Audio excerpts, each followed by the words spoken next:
ఢిల్లీ వెళ్లారు టీ కాంగ్రెస్ కొత్త అధ్యక్షులు మహేష్ కుమార్ గౌడ్. పీసీసీ చీఫ్ గా నియమించడంపై పెద్దలకు ధన్యవాదాలు తెలుపనున్నారు. ఈ నెల 15న జరిగే తన బాధ్యతల స్వీకరణ కార్యక్రమానికి వారిని ఆహ్వానించనున్నారు. సీఎం రేవంత్ ను కలిశారు. ఏపీ డిప్యూటీ సీఎం పవన్ వరద సహాయక చర్యలకు ₹1 కోటి చెక్ అందించారు. తమ ప్రభుత్వం మహిళల అభివృద్ధికి కృషి చేస్తోందన్నారు విప్ ఆది శ్రీనివాస్. ఇక యూనివర్సిటీలకు సాయుధ పోరాట యోధుల పేర్లను పెట్టడంపై ప్రభుత్వానికి ధన్యవాదాలు తెలిపారు కాంగ్రెస్ లీడర్స్.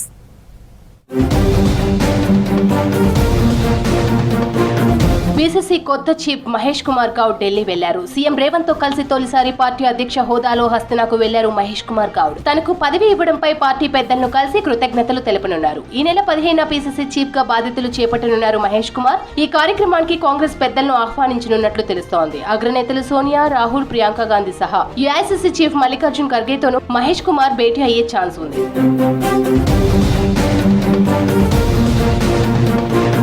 సీఎం రేవంత్ రెడ్డిని AP deputy CM Pawan Kalyan కలిశారు. జూబ్లీ హిల్స్ లోని సీఎం నివాసంలో రేవంత్ తో మర్యాదపూర్వకంగా భేటీ అయ్యారు. వరద సహాయక చర్యల కోసం సీఎం రిలీఫ్ ఫండ్ కు తన వంతుగా ₹1 కోటి చెక్ ను అందించారు పవన్ కళ్యాణ్.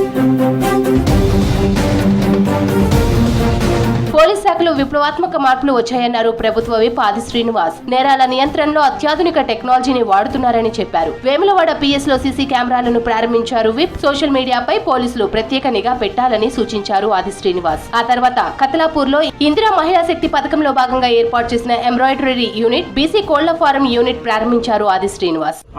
ద్వారా ఇప్పటికే ₹20 కోట్ల కూడా మనం బద్దిపోచం మాలయం ఇతర దేవాలను కూడా మనం తీసుకురావడం జరిగింది. ఈ 50 కోట్లను ఏ విధంగా అభివృద్ధిలోకి తీసుకురావాలని చెప్పని సాంకేతికంగా మరి ఆలోచన చేసినప్పుడు ఆలయ నమూనాలు కూడా ప్రధానంగా దేవస్థానానికి వచ్చే భక్తులకు ముందుగా స్వామివారి దర్శనం కాడ ఇబ్బంది కలుగుతుంది కాబట్టి దేవాలయ ఆలయ విస్తీర్ణ కోసం ముందుగా మొదటి దశలో చేసుకుందని చెప్పి ఒక నిర్ణయం తీసుకున్నప్పుడు మట్టి వినాయకులతో ఉత్సవాలు నిర్వహించడం అభినందనీయమన్నారు కాంగ్రెస్ ఎంపీ మల్లు రవి. సంగారెడ్డి జిల్లా పటాన్చెరు, తెల్లాపూర్లో గణేష్ మండపాన్ని సందర్శించారు ఎంపీ. గణనాథునికి ప్రత్యేక పూజలు నిర్వహించారు. పర్యావరణాన్ని కలుషితం చేయకుండా మట్టి వినాయకుడితో 10 ఏళ్లుగా ఉత్సవాలు నిర్వహిస్తున్న కాలనీ వాసులను అభినందించారు మల్లు రవి. వినాయక చవితి పండుగ ప్రజలందరినీ కులాలకి మతాలకి అతీతంగా ఏకం చేసి అందరూ కూడా సమాజ శ్రేయస్సు కోసం అందరూ సుఖ సంతోషాలతో ఉండాలని జరుపుకునేటటువంటి పండుగ.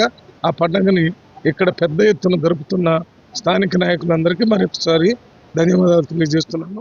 మహిళా యూనివర్సిటీకి చాకలి ఐలమ్మ పేరు పెట్టడం గొప్ప విషయమన్నారు ఎమ్మెల్యే మందుల సామెలు. దొరలకు, భూస్వాములకు, జమీందారులకు వ్యతిరేకంగా పోరాడిన ధీర వనిత చాకలి ఐలమ్మ అని తెలిపారు. యూనివర్సిటీకి ఐలమ్మ పేరు పెట్టడం, ఆమె మనవరాలిని మహిళా కమిషన్ లో సభ్యురాలిగా నియమించడంపై ప్రభుత్వానికి కృతజ్ఞతలు తెలిపారు ఎమ్మెల్యే.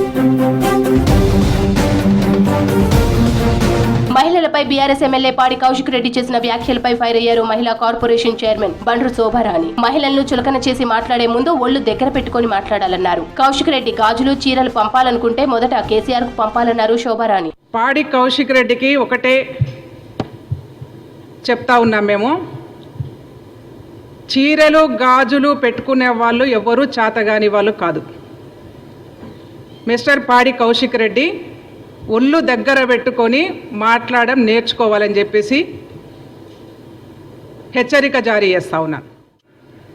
నువ్వు పంపాల్సినటువంటి చీరలు గాజులు ఏవైనా ఉంటే మొట్టమొదటిగా తెలంగాణ రాష్ట్ర సమితి బీఆర్ఎస్ పార్టీ రాష్ట్ర అధ్యక్షులు కేసీఆర్ కి పంపించాలని చెప్పేసి విజ్ఞప్తి చేస్తా ఉన్నాను. యూనివర్సిటీలకు సాయుధ పోరాట యోధుల పేర్లను పెట్టడంపై సీఎం రేవంత్ చిత్రపటానికి పాలాభిషేకం చేశారు కాంగ్రెస్ నేతలు. రైతుల కోసం, తెలంగాణ కోసం పోరాడిన వారిని తమ ప్రభుత్వం మర్చిపోదన్నారు.